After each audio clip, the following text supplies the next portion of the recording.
two things really want to talk about, practical tools tonight, but also just the conversation, because most of us grew up, and let me just ask you this. How many of your parents never had the talk? Anybody like me that you're still waiting for the talk? Okay. So that was all what it was called, though, right? The talk, right? Well, we want to change that to the conversation. And so the first thing, just to be able to get in your kind of psyche and understanding that this has got to be a conversation, not a talk. Right. Because here's the thing, with everything I shared earlier, for those of you who are here, the onslaught, the tsunami, if you will, that's coming against our families when it relates to technology, that's some more talk. If one talk is going to stem the tide of all of that, right? It's impossible, because then when you have the talk, what age do you do it? So it's got to be a conversation. And so some of the first resources we want to talk about are aids, because here's the thing, with technology and with some books we're going to talk about, there are more resources than probably have ever been available, good resources to help as parents in this. So the first resources here will help in that, having the talk. And one of the things, while Trey's teeing that up, we're not just talking about conversations about sex and sexuality, but ongoing conversations about the cell phone. I can't tell you, during middle school and high school years with our kids, sitting down and asking lots of questions. If we can get to a point as parents where we ask questions and we lean in with curiosity instead of assuming and reacting, it is amazing how we create this environment for our kids to come. They'll come to us with questions about things they hear. They'll come to us about situations that they're experiencing at school, and that's what we want. We want this ongoing dialogue that is constantly taking place in our home with our kids. And really, today, in this day and age, the responsibility is shared.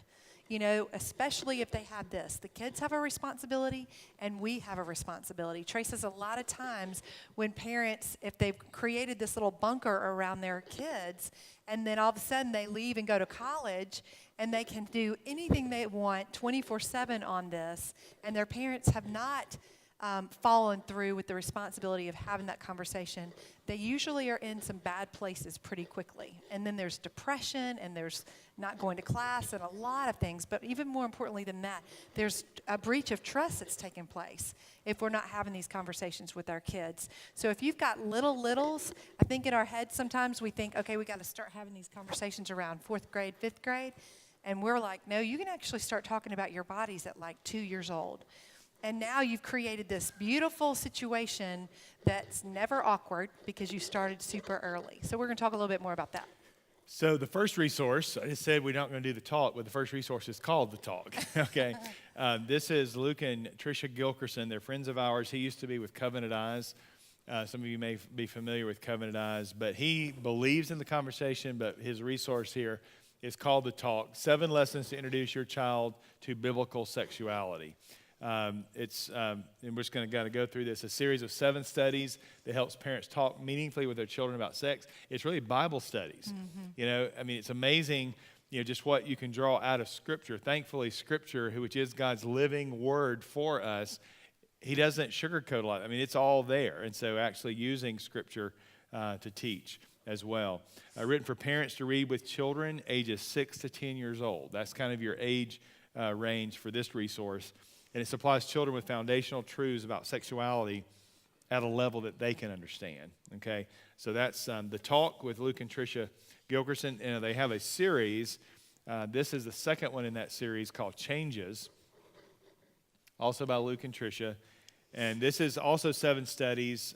This is getting a little older now, 8 to 12. And this gets into the changes in their body as they're going through puberty. It's amazing just how lonely the middle school years and how challenging the middle school years can be as bodies are changing, and when parents are not engaging the children in those areas, and they're trying to figure things out. Now they've got peer pressure at school, they got their body changing, they've got hormones now that they've never experienced before, and just the importance of engaging that time with your child. This is a great resource for that. Supplies children with a Bible-based understanding of puberty and a language that they can understand. So it gives them that biblical framework for what is happening. And they should, if you go to our website, there's the follow-up to that, I believe 13 and up, they have a book called Relationships. And what I love about a lot of the things that we're going to talk about, you know, if you have kids that are maybe in college, Trey and I were still trying to figure a lot of this out when our kids were younger. And now, basically, what we're going to be talking about and the resource that Karen passed out just a minute ago, there's almost something for every age now. So you're not having to sit there and figure out, okay, what do I do and what do I say? A lot of these resources, they're giving you the tool on the conversation. Here's the subject matter, and here's the questions you can ask, and here's how you talk about your bodies, and here's how you introduce pornography. Not introduce pornography. Here's how you talk about, you know, good pictures and bad pictures. Sorry. So this is Educate and Empower Kids, a great organization. This is one of their books. You see all three. There are 30 Days of Sex Talks, 30 Days to a Stronger You, How to Talk to Your Kids About Pornography. These are not read along with your kids. These are for you as an adult to read, but just really quick reads. I mean, there's just a lot of great information in here. 30 Days to a Stronger Child, a really good resource as well. This is really from 8 to 18, you know, the information in each of these three. So wanted to bring that to your attention. And then this is the only resource that really we had to use. It's an older one, but we still put it in here because it is chock full of good information. We call it the Chicken Turkey Sex Book. The official title is A Chicken's Guide to Talking Turkey with Your Kids About Sex. This is Dr. Kevin Lehman and Kathy Bell. But how it helps build a strong, trust-filled relationship with your son or daughter.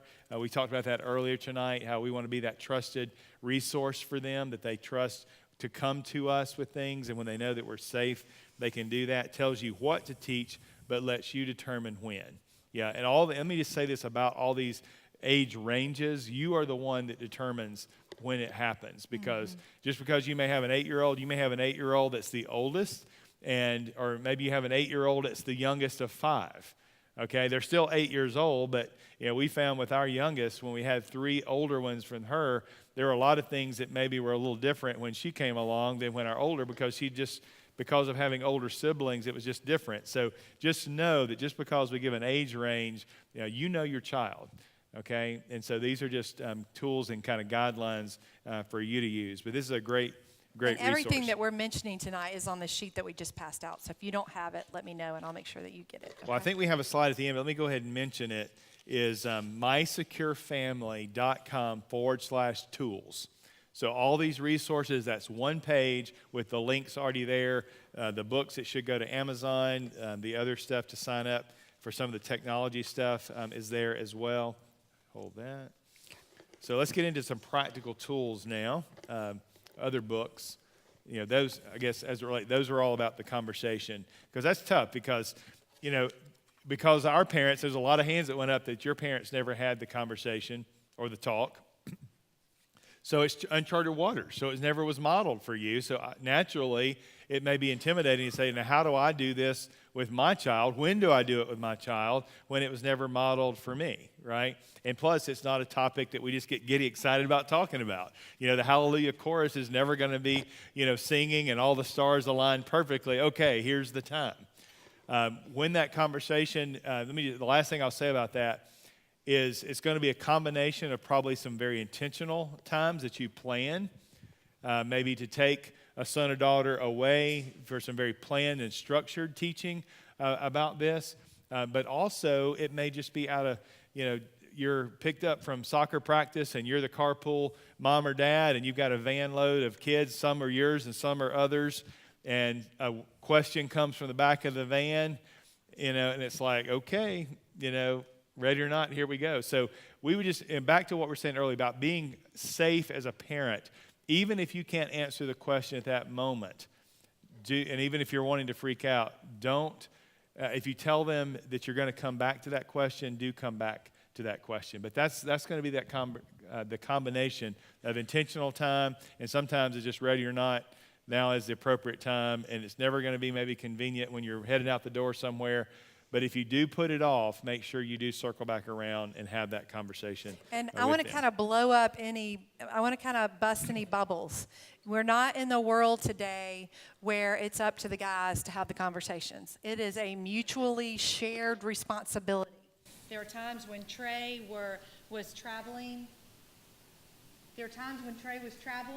And it wasn't like, I'm not waiting 3 days to have this conversation. If I'm in bed tucking somebody in and they ask this question, I need to go in and answer that. Not, oh, okay, in 3 days, when your dad gets home, we'll have this conversation. And again, I was one of 3 girls. So, when I had boys, I'm taking my glasses off. I didn't grow up, I grew up with boys and I liked boys, but when I had sons, it was like, okay, how am I going to maneuver this? So for me, I'm all about creative and practical. And so one of the things that I did to make it more comfortable for me and more comfortable for them is I would play a lot of games. It's easy to cook in the kitchen with the girls and, different things like that. But we had this ping pong table that we wore slap out, and I would play ping pong with them. I'm terrible at basketball, but I'd play pig and horse and stuff like that. And so what that did was that would warm the boys up to me, and then I could ask questions as we were doing those things. So it was not this, you sit here and I'm going to sit here and we're eyeball to eyeball, kneecap to kneecap, and have these deep conversations, okay? If you want to do that, knock yourself out.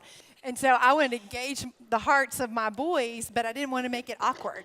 Sometimes driving down the road, looking at the road sometimes can be really good. So again, knowing your kids, I have extroverts, I have introverts. So again, you may not want to have the conversation with the whole family. That might make one of them might make it super awkward for one of them. So again, it doesn't have to look a certain way. But the goal is that you choose to engage. And the more you step into those places, the easier it gets, I can assure you. So this is a great resource, Good Pictures, Bad Pictures. And this is one that is read aloud. So this is something you would get to read with your child. Melody says often if maybe your kids are a little older than this read aloud, maybe you can read it and then you can do the translation into maybe an older thing. But this is porn-proofing today's kids. So actually think of that concept of actually inoculating your children from pornography. Instead of, we're not advocating just building a bunker and pretending the world is different than it is. We're certainly not advocating exposing them prematurely to things. But like Melody said earlier tonight, the chances of our children not being exposed to something in this sex-saturated culture we live in are pretty slim. And so we need to be courageously engaging them, preparing them, and this book definitely helps do that. One of the things that this does, and we teach this in recovery for adults, is the difference in the thinking brain and the feeling brain. Okay, and what a tool, and not just when it relates to pornography, but for your children and the maturity that brings up, so they can distinguish between their thinking and feeling brains. And that can validate what their feeling brain is saying, but yet also understand that, no, my thinking brain needs to be in charge here, right? And just because I feel something doesn't need to mean that I need to do something. Well, and one of the reasons why I love this book, too, when it talks about your feeling brain helps you decide when you're hungry. It helps you, tell you what temperature you are and, when you need something and when you don't need something. But the one thing about our feeling brain is it doesn't know right from wrong. And so they can begin at a super early age to understand, okay, I feel this way, but then my thinking brain is actually what comes through and tells me right from wrong and makes the decisions for me. So we get to start at a super, super early age. I think it's as early as 5. And now they're learning this. So those tools that they're learning at 5, when they're 15 or 16 or 17 or 18 and they're in a car with somebody or they're at a party that they're uncomfortable with, it may feel good at the moment, but then their thinking brain, they're used to, I need to call mom and dad and tell them I'm sick and I need to get picked up. So a lot of these books today, what I love is they're teaching them super early. And if you have a middle schooler, what I would do is I would grab this book and I would say, humor me, we're going to sit down and read this together, even if you're rolling your eyes through the whole thing, okay? Well, they have the CAN-DO plan here, which is an acronym: close my eyes immediately, always tell a trusted adult, name it when I see it, distract myself, and order my thinking brain to be the boss. Malia Stevens, who's a therapist in Birmingham that we work with pretty closely, she tells the story. One of her clients had found about the book and had gone through it with their daughter. And I think she was about 8 years old. And they were going through the grocery store, and they were going right to the checkout, and they saw all the magazines there, the Cosmos and whatever. And in her childlike voice, she pointed to it, because the N is name it when you see it. And she said, "Mommy, that's pornography." And a lot of folks around them heard this, including the store manager. So in that grocery store today, all those magazines are now blacked out and covered because the store manager heard what this little 8-year-old said when she named it when she saw it and made a difference there. And now those are covered up. So just a quick little story. So isn't it amazing when there's not shame attached to anything? And the child now is empowered to go, wow, I was able to make a difference simply because I read this and I was able to do something. And so how different we can change the trajectory of our kids when we can provide grace and safety and those types of things. Did you put that over there? I probably did. Yeah. You need Grab it? that. We have some of these folks on our podcast, and if you didn't get one of these sheets, we've got a few more up here. But we mentioned our podcast earlier. This particular resource, God Made All of Me, the next one, we talked about it on episode 75, protecting our children from sexual abuse. We're talking all about this particular resource, God Made All of Me. It conveys a clear message that God made every part of the human body and that every part is there for good. It's amazing the shame that the enemy can attach to our bodies.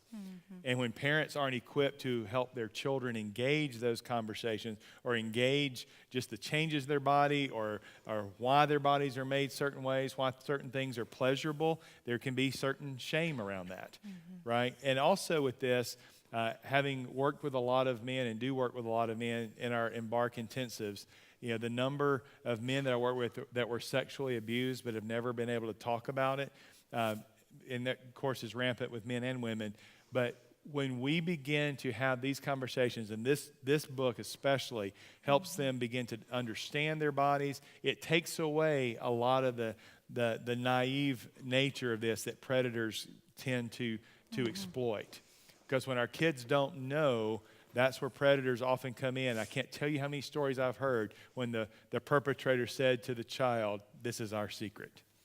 This is our secret." And that they didn't feel safe to talk to mom and dad. This actually addresses that in there. It talks about the difference in secrets and surprises.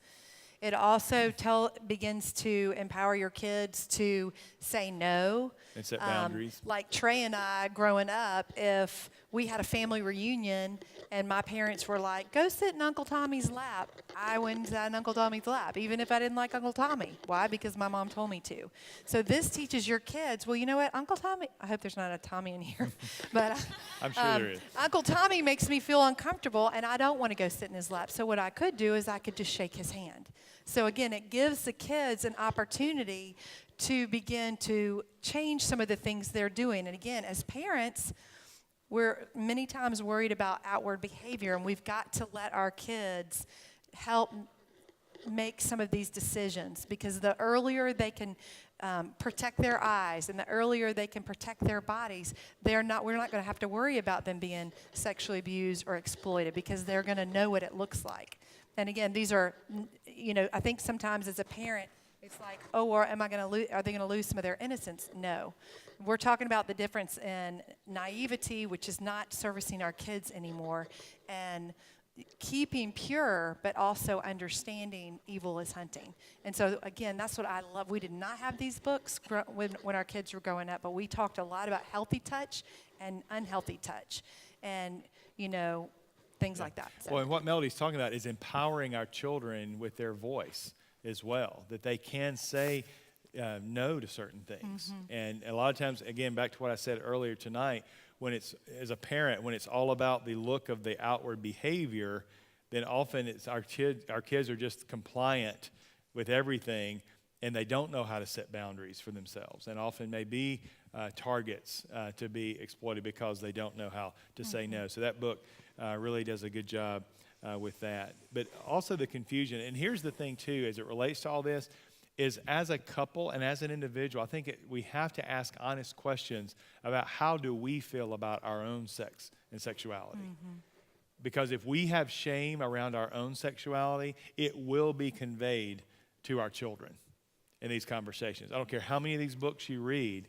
And so that I would just encourage us as adults just to really work through some of those things. Because if we grew up in a household and it was just all sex is bad, sex is bad, sex is bad, you know, and that's kind of how we've been framed around that. It's easy sometimes for that to be translated when it relates to body parts or whatever. One of the things that this book teaches, I want to make sure I get this in, is teaching the correct anatomical names for the body parts for our children. Now you say, why would that be important?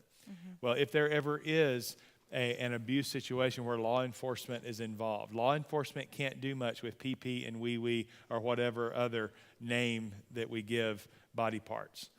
But when we've taught our children the proper anatomical names, now law enforcement can. And that's part of that, just detaching shame from that as well. You know, how that may serve him in middle school when the cool kid comes in, he's learned a new word, and he wants to throw it out in the locker room. If your child has already, you know, again, mom and dad have been the ones stepping in and educating them on this, the cool factor kind of is off. There's no, I mean, it's like, hey, I already know this, not because of My parents told me. Yeah, not because of locker room talk, but my parents taught me. And probably sometimes it may be that your child will actually educate the kid who thinks they're cool because they just heard a word and they really don't know themselves, you know, what's going on, right? And it just changes that whole thing. Now, that takes courage as a parent, though. Because now, what about the playmates for my kids? And I'm teaching this, and it may mean that you need to have some conversation with some of the other parents.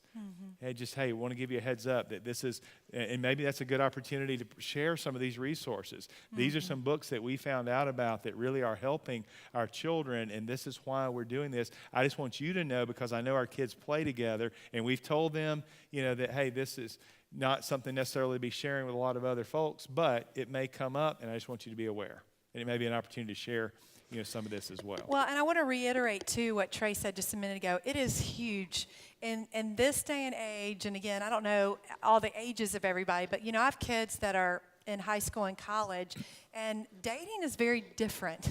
There's not a lot of dating going on, so it's really important, moms and dads, that there's healthy touch in the family. You know, if they're not seeing mom and dad hug and mom and dad hold hands and mom and dad kiss, and dads and moms, if you're not giving your kids healthy touch and hugging them, now again, when they get a little bit older, they may be like, oh, Mom, I don't want to get a hug. And you have to listen to that as well. But they get a lot of that from us.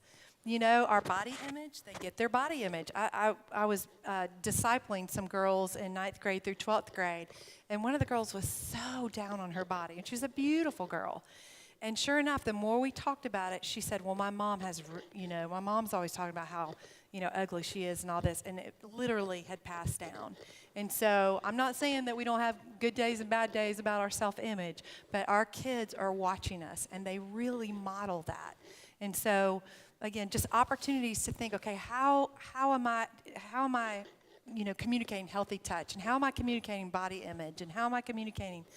One of the things, even through Trey's and my divorce, I had written up in our decree was that every Thursday night he took one of the kids out on a date. Because I had that growing up, and that was huge. It didn't matter if they went to the library or a walk around the park or, you know, to get a sundae at Dairy Queen. When that kid got individual time with their dad, they would come back, they were whistling in the house. I mean, like, the world was great as we know it. And so, again, especially girls, I mean, I don't know about y'all, but, like, my girls don't have, like, guys banging down the doors, you know, dating them. So to get to do that with their dad is awesome. So, anyway. All right, so this next resource, Covenant Eyes, many of you probably have heard of Covenant Eyes. I will say, love the resource. It is a great tool for accountability. It does, when it comes to parenting, depending on the age, if you've got teens, it's going to let you know kind of where they've been. But from a younger child, probably not the best resource because it does have some filtering, but often it's like, okay, it's going to tell you what they've been to, but it doesn't do a lot maybe on the prevention side. But I do want to mention it because it does give you assignments for websites and grades those and those kind of things. But this is a relatively new resource that we've just uncovered in the last couple of years. It is Circle. We interviewed Jelani Memory on episode 74. You see on your sheet there, he is one of the 3 founders of Circle. And this was when we did the interview, it was just about to come out, okay? So it's been a year or so ago.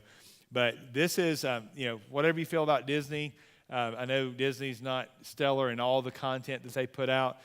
This was not originally for Disney. They had come up with this product, and Disney approached them and wanted to basically invest in their product as they were about to launch, okay? Kind of a hard partnership to say no to, because what they're interested in, Disney wants to, when a site gets blocked, instead of just saying, this has been blocked, they want to provide alternative content, for that's age appropriate for children. So let's look at what Circle does. It does filter. It sets time limits. It also gives you insights. And what we love about Circle, let me just sum it up. All the things that we've been teaching for a couple of years for parents to do as it relates to kind of navigating the internet and blocking certain things and setting time limits and screen time and all that. Frankly, we used to teach it, but it was hard to actually execute. It was all great ideas, but how do you practice without that becoming a full-time job as a parent? It's like, now how am I really going to know how long they've been on Facebook? How am I going to really know, how long they've been on the internet total? It was very hard practically to execute that. Well, Circle makes that very, very easy. And what I've done is I've taken some screenshots of our household, and I think Circle's changed just a little bit. So if you go into the app, it may look a little bit differently than this. I don't know if I've got a pointer here. Let's see. Oh, there it is. It doesn't show up. So look at the first one there. So you see all the circles around the house. That is the 6 profiles of our home. So there's 6 of us. Each of us have our own login and profile around our house. Now, if you click on my daughter, right there at about 10 o'clock, that's my youngest daughter, Keller. So if you click that, it's going to pop up the second screen. That's her profile. All right, so this particular time, she's been on all of her devices for 20 minutes. So basically, when you set up Circle, very, very easy, what takes the most time is to get all the MAC addresses and all the devices identified that are on your home Wi-Fi network. Because everything that's connected to that network, when you connect Circle, it's going to bring up a listing of all those. That's what takes the most time. Now, what's that MAC address? Oh, that's my laptop, or that's my... So if your daughter or son has an iPhone, has an iPad, whatever device they have, you want to assign it to their profile, because the totals that's going to be keeping up with are cumulative based on those devices. So, and then we also are going to filter by the profile. That's very convenient, because some of you, like us, have sons and daughters. Well, if I just do a blanket block of certain sites, well, my daughters, there may be certain, underwear sites or bathing suit sites that they may shop on. Well, that wouldn't be appropriate for my boys necessarily. There'd be no reason for them to be on those sites. So it allows you to set blocks based on age, maybe also based on gender as well, which is another reason, being able to filter at each profile. And what's so great, it's literally just swipe. And so you're not having to figure all this out. It's once that's set, you're good to go. So time limits, you see hers is off. Also, you can set a bedtime, but on that time limit, you can actually, if that's turned on, you can set time limits per app or per site. So let's say the time limit is with Facebook or Instagram or whatever. You can set a time limit, daily time limit for that, okay? And when that time limit's up, it's up, and it's across devices. They don't get to say, okay, it's up on my iPhone, let me jump over on my iPad, right? It's cumulative, which is really nice. Now, notice the pause button. Let me come over. I missed that. On the first screen, see that pause button at the bottom? That button's a very powerful button. If I hit that button, that's going to pause the internet for everybody in the house. No, just for that person, right? No. On the left is for the entire house. Now, if I just want to pause it... You can do that at dinner time. Yeah. If I just want to pause it for the one profile, the second one there, I can pause it just for my son or daughter. All right, so it may be from a disciplinary standpoint, or if, say it one more time. Yeah, if they're smarting off or whatever, having the ability to pause their internet, gives you some power. So time limits, bedtime, all that. So now the next one, filter settings. Notice you can actually filter at the app level. Most filtering out there for years has just been internet on or off, or categories. But this actually gives you the app level. So you see Minecraft, you see Meerkat, Netflix, Periscope, and those are constantly being updated as well. And then on the far right, that's your categories. Notice I've got chatting and forums turned off. Okay, you can turn off shopping. You can turn off blogs.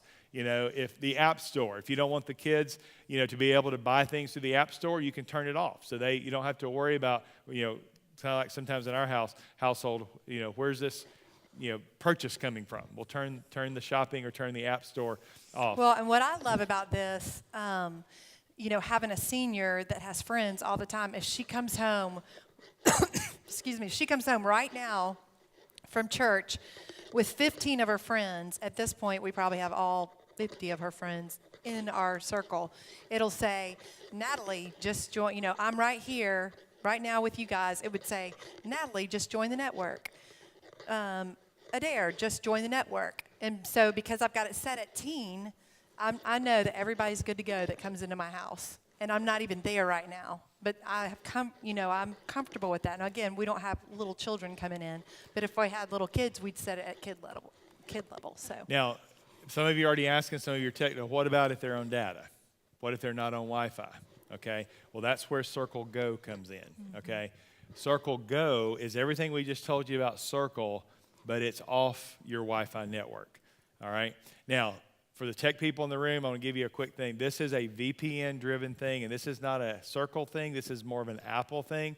But if your child is tech-savvy enough to turn off the VPN, Circle Go will not work. Yeah. We're hoping that Apple will make a change and will move that on-off switch for the VPN behind the password protected so that you basically they'd have to know the password to be able to do that. But right now, that is something that, Circle Go, if they know to turn the VPN off, Circle Go is not working. However, being a smart parent, if your kids are going to somebody's house, what I would recommend is them not getting on somebody else's Wi-Fi. They stay on Circle Go, and if they were to take that VPN off, you're going to know because they're going to come back to your house and it's going to say 0 minutes today. And you're going to say, well, I know you've been on your phone, And so that's, again, another thing. So when they go to people's houses, and I know that's a huge concern, so what do I do? And they go, well, now you've got the control with Circle Go when they go to somebody's house that they're being filtered at the same level. And again, if they cut the Circle Go off, and they get on the network at home, the house that they're going to, you're going to know because of the minutes that have been being used. So if you, I didn't say this earlier, but the cost of Circle is $99 one time. Okay, Yeah. So very affordable. It's not a cost issue at all. Circle And Go, that's for the whole family. Circle Go is like $9.99 a month. Okay, For so the whole that's family. the pricing. Now, if you go to undoneredone.com/circle, same price. Now, you can get these at Best Buy or whatever, but if you order it we're an affiliate, and we do, I think, it's like $15 that comes back to our ministry to help fund some of the stuff that we're doing, just a total. But that, for me, that gives a lot of, Peace of mind. yes, peace of mind.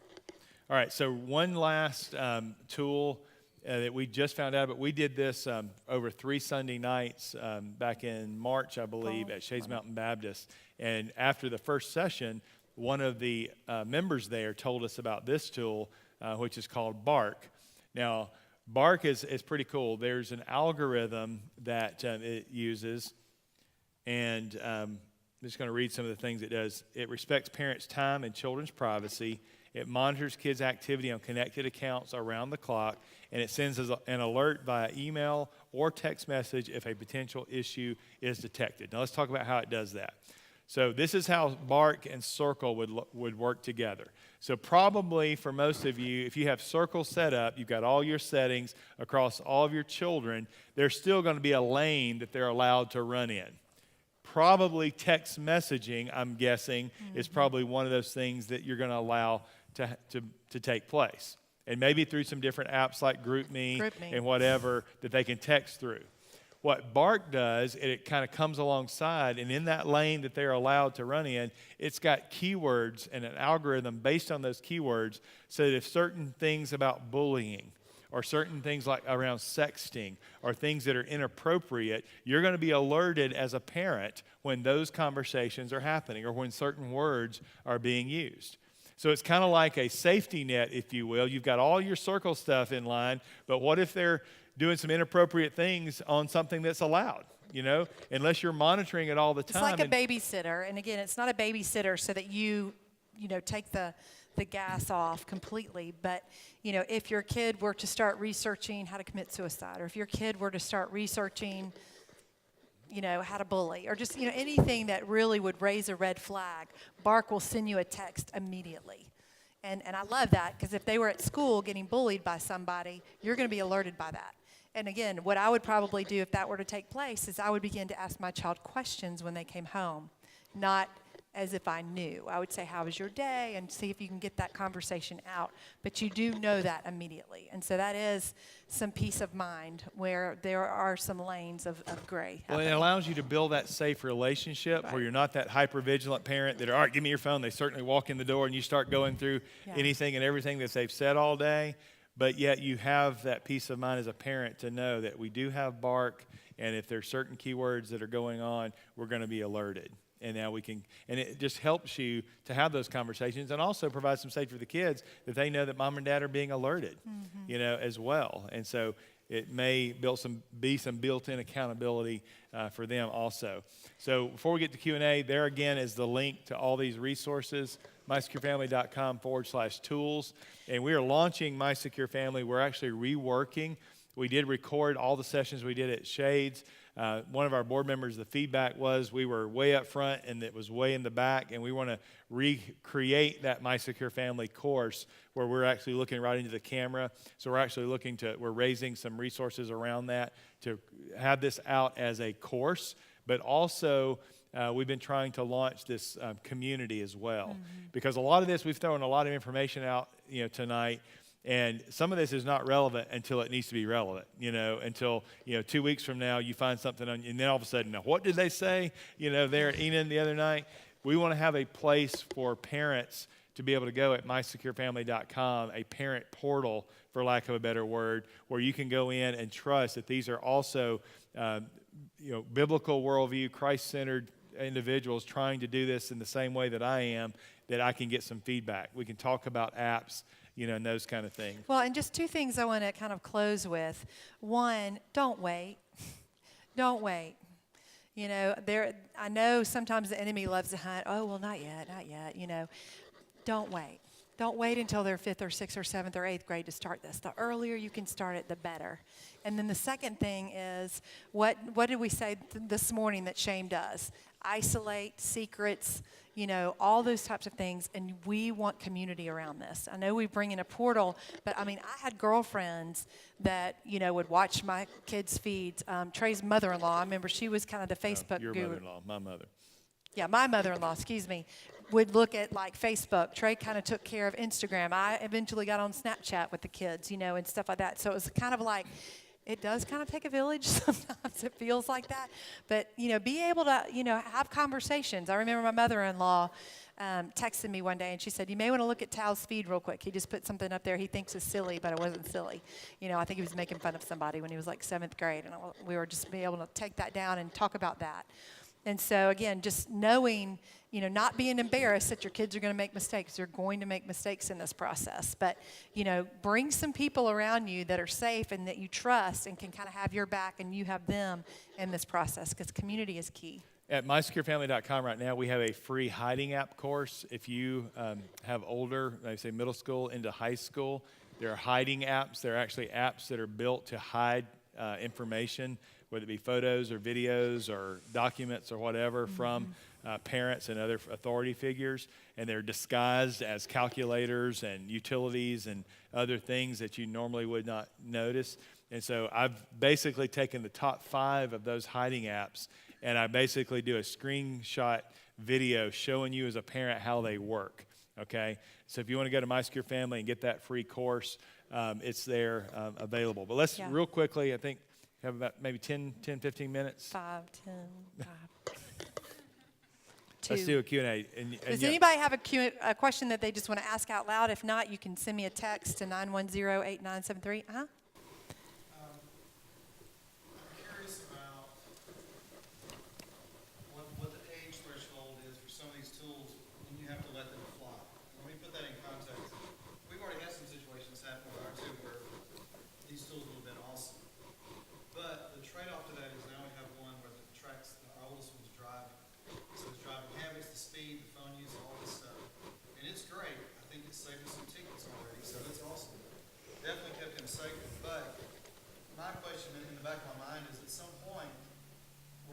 attracting them we have. We need to say, what's the threshold where you've got to stand on your own 2 feet with some of these decisions and managing that without the nanny process going on. Well, I think, I think that's every household has to kind of Yeah. make that. And we're certainly, and we didn't do our whole My Secure Family thing, but our whole thing is you can't build a bunker around your kids.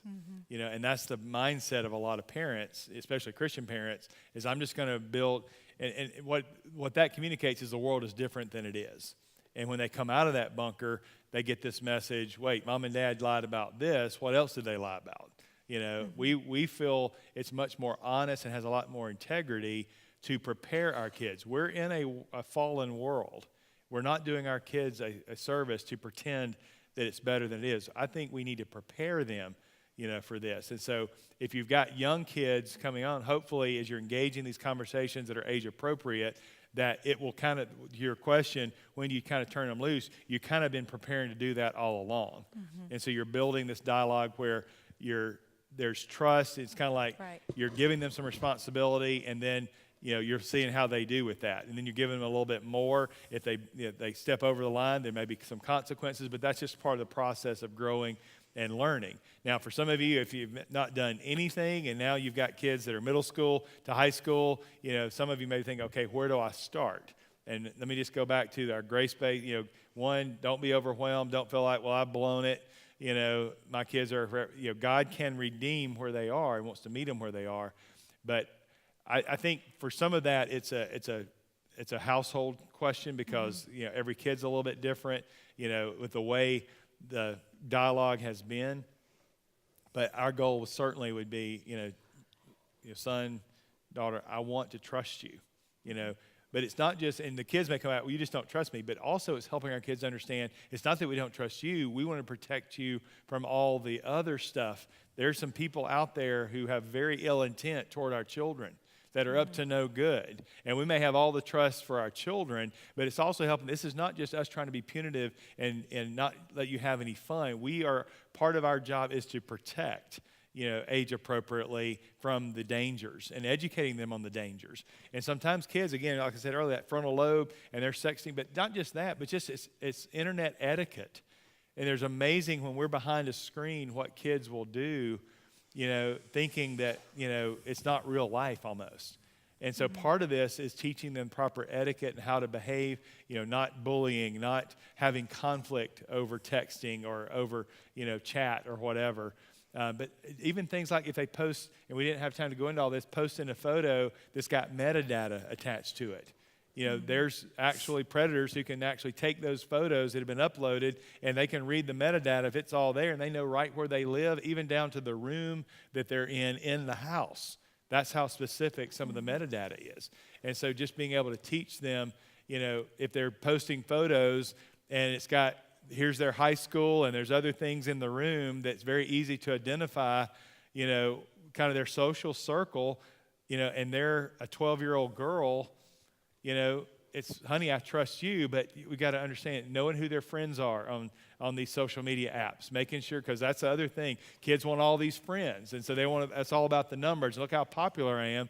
But if they don't know who those people are, there's also a lot of dangers out there. Well, and I'll just say that we haven't used Circle Go, and we don't do Find Friends. I don't sit there and look at the dot where my kids are because that, again, they need to trust me and I need to trust them. That doesn't mean that we don't check things. That doesn't mean they don't call me if they're at a football game and they've decided to run by a girlfriend's house on the way home.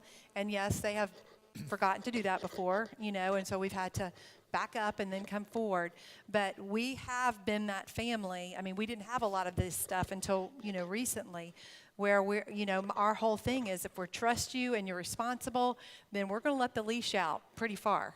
Not that I said leash, but, you know, and if we're not, it's going to be real short and it's probably going to be pretty painful. So that's been really, really important for us with our kids, that this is a shared responsibility. I mean, I know when they started driving, we told them to put their, you know, phone in the console or their phone in the back of the car. We didn't have, we told them not to play the radio for 6 months because we wanted them to learn defensive driving and things like that. And obviously they couldn't have anybody in the car except one blood sibling or something like that. I can't remember the rules. But, you know, giving them an opportunity, we've got to let them fail some and then bring them back to teach them. But if it's all here forever and ever, amen, then when they get to college, it is going to be wide open. So we have, and as you raise your kids and they have friends, every parent's going to do things a little bit different. And so I do have plenty of girlfriends who literally watch the dot all the way home and stuff. That's, your prerogative, but I've not wanted to do that with my time every evening. All right, here's a question.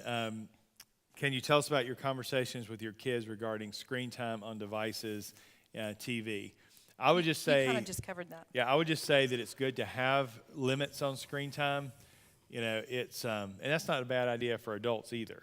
Honestly, I mean we model a lot. Yeah, here. we're tech saturated culture, and and sometimes that helps this conversation too let's just put this out there when it comes to when we're having these conversations.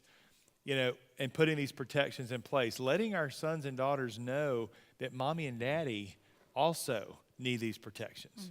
That the things that we're protecting and filtering on their phone, it's not like we need that on our phones either. That we're kind of letting them join us in maybe what we've already got. It's not like, this is, wide open for adults and there's no limits, and then yet they have to be very, very restricted. I think it's very healthy for them to see that mom and dad need those as well. Because this is, and that I think that gets to what kind of your question too, preparing them to be, and we're shepherding them well to realize there's just some stuff out there. I don't care how old you are, you don't need to be associated with it. You right? Yeah. Okay, and the thing about sleepovers, what are your thoughts about sleepovers? Okay, so our kids were 6th grade, 7th grade, 9th grade, 10th grade when we moved them from a private school to public. So they went from going to sleepover, doing whatever they want. I mean, not whatever they want, when they want, because I knew everybody at the school, to, oh, shoot, now I don't know anybody. And so really the bottom line was, as long as you're comfortable being the hub. I mean, I've always been the hub. All the kids were at my house, and basically if I didn't know the parents, they weren't spending the night.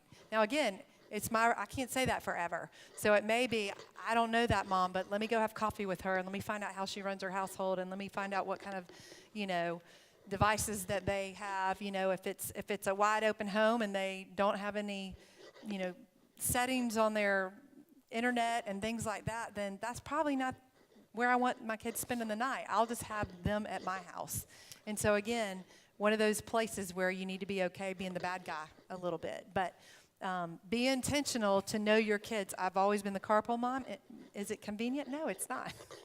But be the carpool mom. You get lots of information, and you get to know the other kids, and you get to hear what's going on, and you get to get the pulse of what's happening. So well, and as one who works with a lot of men, and I've been probably, I could say, in the hundreds now of men I've been the first one to hear their story.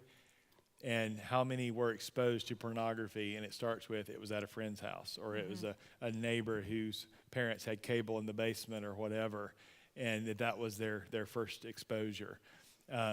So being mindful of where our kids are. And like Melody said, it's not that we don't want them sleeping over, but it may be opportunities to have conversations with some of these other parents. Yeah. And that may be awkward. It may be like but it's also what you may be protecting and having that conversation. They may just be frazzled trying to balance life and work and everything else, and they've maybe wanted to get around to some of this stuff, but it may be that conversation that, hey, I know my son wants to come spend the night with your son. We would love for that to happen, but, we just want to kind of understand, what type of filters you have in place and all that. And they may look, well, I don't know. And then, well, this is what we've learned about. Circle is a great tool. Here's what all it can do for you. It's very easy to set up, very inexpensive. And again, you're not just saying no to your child, but you're trying to make maybe that happen. But you've got to be diligent in some of that as well, and having those conversations. And who knows where that may lead? Maybe somebody who's not even in church. That may be some great conversations come out of that as well. Well, and we kind of had rules, again, like before all the devices were here, we had rules on like, okay, if y'all are watching a movie, if it's over PG, it's a no, or you need to call me if you've got any questions about anything. And so we had certain things, that were the rules. And, I remember my daughter calling me where all of our girlfriends were going to watch some movie, and it was PG-13, and it just wasn't okay with me. And I was like, you got a decision to make. You can either ask them to change the movie, or I can come pick you up. And so created some tension for her, but it was good. You know, she had to make a decision and she had to talk about it. They ended up watching a different movie, so she was able to stay there. But again, having your kids step into some of these places where they're having to take responsibility away from home based on some of the rules that we have, help them, practice things that they're going to actually take to college with them one day. Yeah, and that's some of those books that we talked about too. It's training your children from early age to make decisions on their own. That good pictures, bad pictures, when you're porn-proofing your child, because we will not be with them 24/7. Right. It kind of gets to your question again too, is how do we, and that's shepherding their hearts. Mm-hmm. It's not just the outward behavior, because a lot of times we can parent in such a way we can get the right behavior, but the heart is nowhere near where we want it to be. And this is more about the heart. And I would rather my kid's heart be a certain place, and maybe they're going to make some mistakes, but, and again, like we said earlier tonight and also mentioned this morning, this is a messier process. It'd be great if we could just come in and here's a 1, 2, 3, 4, 5 formula. Here's how you do it, and it's going to work blanket for everybody just great. So, it's not that easy. But here's what I found about, and we'll close with this, about grace, is that if it could be boiled down to a formula, if life could be boiled down to a formula, because that's what we want in our human heart, what we're really wanting is we don't want to be desperate. We don't want to live in the tension. We don't want to have the unknown.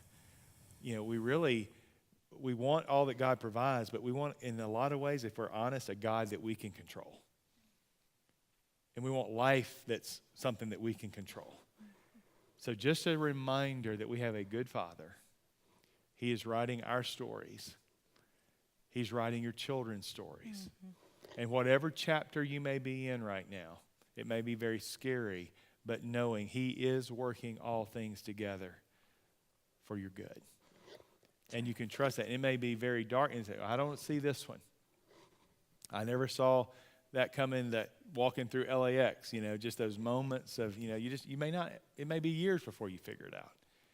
But know that He's good and that He's got your kids and that you're not alone in this parenting thing. You're not an orphan as a parent. Even if you're a single parent, you're not alone. God wants to join you in that.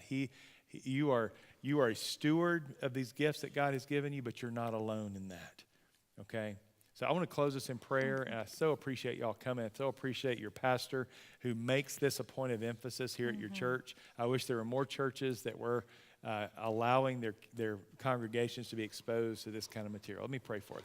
Father, thank you for these who are here. Lord, I pray for all the families that are represented, the children, the grandchildren, and Father, I pray just a hedge of protection around them. Father, give us wisdom, give us discernment.